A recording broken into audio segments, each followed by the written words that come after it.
नमस्कार स्टुडंट्स, तर स्वागत आहे आपल्या युट्यूब चॅनल कॉमर्स थेरी मध्ये। आमच्या चॅनलला तुम्ही आतापर्यंत सबस्क्राईब नाही केले असेल तर तुम्ही आधी जाऊन सबस्क्राईब करून घ्या। सोबतच बाजूला बेल आयकॉन आहे त्याला तुम्ही ऑल वर ठेवून घ्या। आतापर्यंत आमचे कॉमर्स कोचिंग अकॅडमी हे चॅनल तुम्ही सबस्क्राईब केले नसेल तर तिथे जाऊन सुद्धा तुम्ही सबस्क्राईब करून घ्या आणि बेल आयकॉनला ऑल वर ठेवा।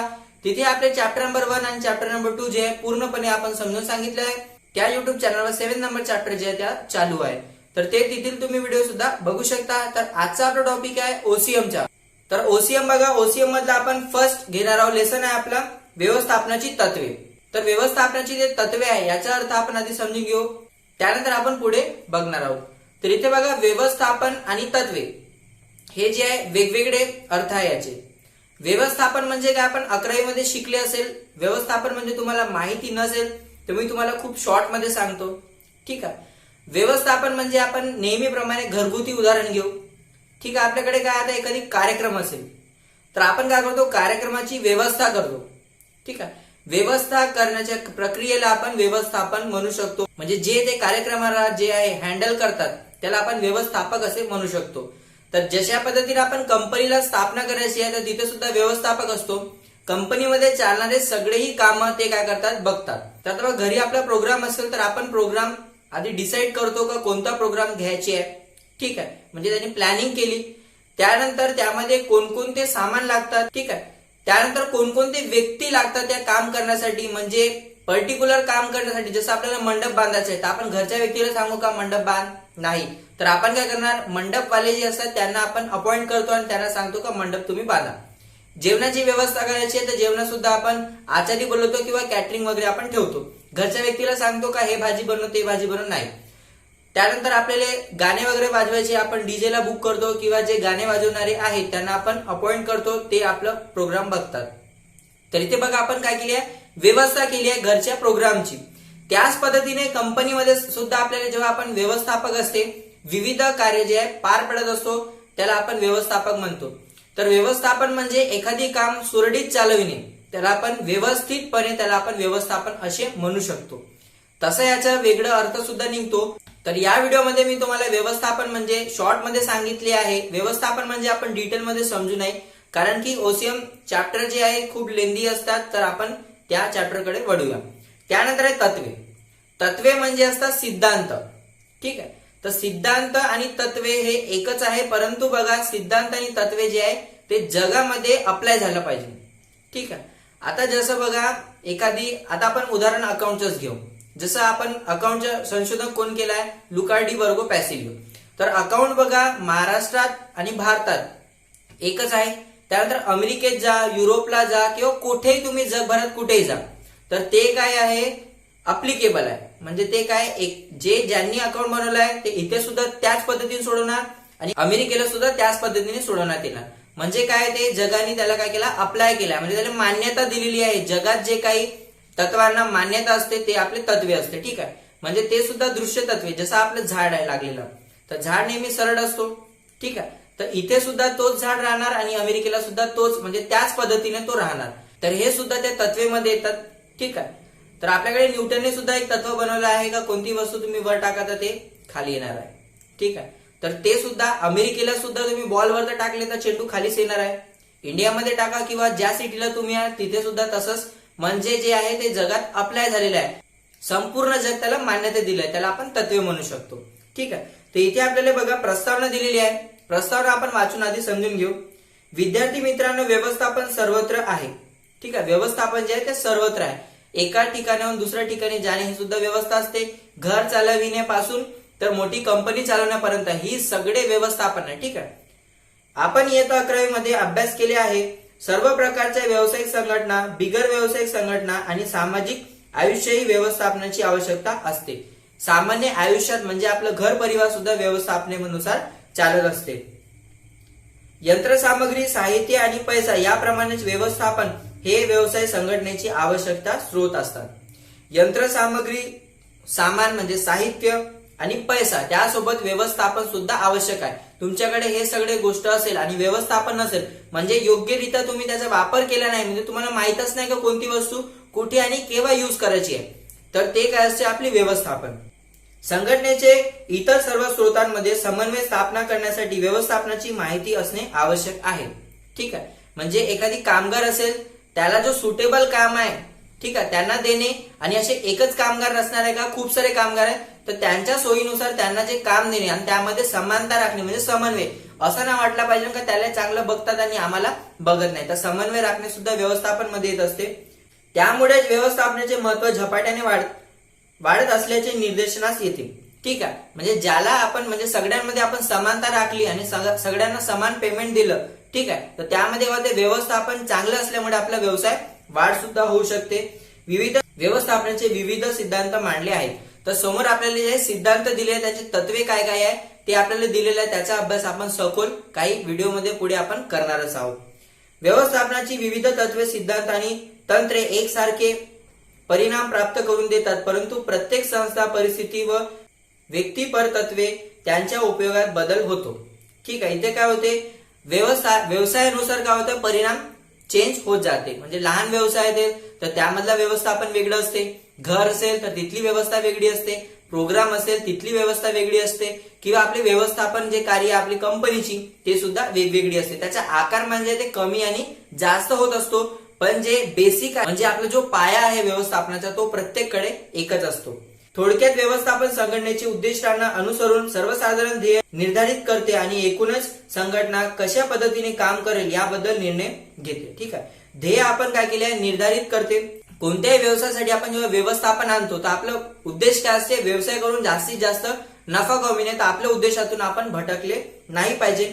एकूणच संघटना कशा पद्धतीने काम करेल यावर निर्णय असते. कोणतीही वस्तू आपण तयार करण्यासाठी ज्या संबंधित आपण कंपनी रेडी केली आहे तर ते कंपनी आपण रेडी करून वस्तू निर्माण करण्याचा आपल्याला उद्देश जे आपलं क्लिअर असते. ठीक आहे, समोर आपल्याला दिलाय व्यवस्थापनाचा समावेश उत्पादन घटक म्हणून केला जातो. ते काय, उत्पादक घटक आहे. म्हणजे जे कामगार आपण आताच एकेकाला आपण काम वाटलेलं आहे, त्यांनी समजा आपले काम व्यवस्थित केलेच नाही तर आपलं उत्पादन होणार आहे का, नाही. तर त्यांची काय ते महत्वाचे घटक आहे. लहान लहान जे कामगार असतात ते सुद्धा आपले खूप महत्वाचे असतात.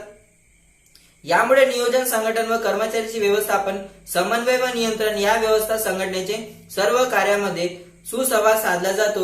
त्यांनाच आपण व्यवस्थापनाची कार्य असे म्हणतो. ठीक आहे, तर समन्वय राखणे आणि सुसंवाद राखणे म्हणजे त्यांच्याशी आपण चांगलं बोलायला पाहिजे. कोणतेही काम आपल्याला सांगायचं आहे तर आपण त्याला उद्धट बोले तो काम करेल का, नाही. तर कोणत्याही कामगाराशी आपण चांगल्याने बोलायचे आहे, त्यांना चांगल्याने त्यांचे कार्य समजून द्यायचे आणि त्यांना ते शिकवायचे सुद्धा आहे.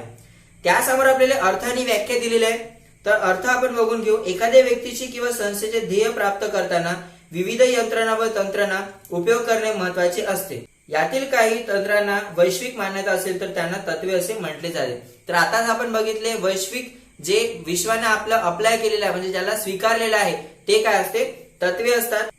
ही तत्वे व्यवस्थापकाला संस्थेचे सर्व कार्य विशिष्ट पद्धतीने पार पाडण्यासाठी मार्गदर्शक ठरतात. म्हणजे ही जी तत्वे आहेत ते आपल्या व्यवस्थापकाला त्यांचे कार्य चांगल्या पद्धतीने पार पाडण्यासाठी त्यांची मदत करतात. यामुळे व्यवस्थापकाला प्रभावी निर्णय घेण्यास व संघटनेचे ध्येय साध्य करण्यास मदत होते. संघटनेचे जे ध्येय आपण ठरवलेले आहे एखादी उत्पादन घेणे तर ते काय ध्येय पूर्ण करण्यासाठी आपल्याला हे तत्वे जे आहे अगदी महत्वाचे असते. तत्वे हे एक मूलभूत सत्य आहे किंवा प्रस्ताव म्हणून परिभाषित केले जाते जे विश्वास आणि किंवा वर्तन प्रणाली किंवा तर्कशुद्ध विचारांना आधारभूत म्हणून काम करते. ठीक आहे, तर इथे काय आपण बघितले, तत्व एक मूलभूत सत्य आहे म्हणजे ते काय वैश्विक सत्य आहे. प्रस्ताव म्हणून परिभाषित केले जाते म्हणजे एखादी कार्य पार पाडण्यासाठी ते त्याचा उपयोग केला जाते. विश्वास किंवा वर्तन प्रणाली किंवा तर्कशुद्ध विचारांना आधार म्हणून घेतला जातो. ठीक आहे, एखाद्याच्यावर विश्वास करणे, त्याला त्याचे वर्तन प्रणालीमध्ये आपण सुधारणे, त्यांना काम शिकवणे. तर्कशुद्ध विचारांना म्हणजे त्यांनी आपले काम करत असताना त्यांना काही विचार येत असेल तर त्यांना ते विचार क्लिअर करून देणे, हे काय असते, तत्वे असतात. सोप्या शब्दात सांगायचे असेल तर तंत्र आणि प्रणाली एकाच पद्धतीने परिणाम देतात, त्यांना तत्वे असे म्हणतात. ठीक आहे, म्हणजे जे आपण तंत्र युज करणार आहोत म्हणजे स्ट्रॅटेजी युज करणार आहोत आणि त्यानंतर एकाच प्रणालीचे परिणाम देतात. ठीक आहे, तंत्र किंवा प्रणाली जे आहे म्हणजे आपलं एक प्रक्रिया असते. ठीक आहे, आधी हे करावं नंतर ते करावं म्हणजे स्ट्रॅटेजी आणि जे प्रणाली हे सुद्धा आपले तत्वे आहेत. ही तत्वे वैश्विक आहेत आणि सर्वत्र लागू पडते. ठीक आहे, हे जे तत्व बघणार आहोत हे वैश्विक आहे आणि सर्वत्र लागू पडणार आहे. या तत्वांच्या आधारामुळे व्यवस्थापकाला चुका व शिका या तत्वाचा अवलंबन करावा लागत नाही. तर इथे बघा, या तत्वाचा अवलंबन करावा लागत नाही तर इथे या तत्वाचा आपण अवलंबन करणार नाही आहोत.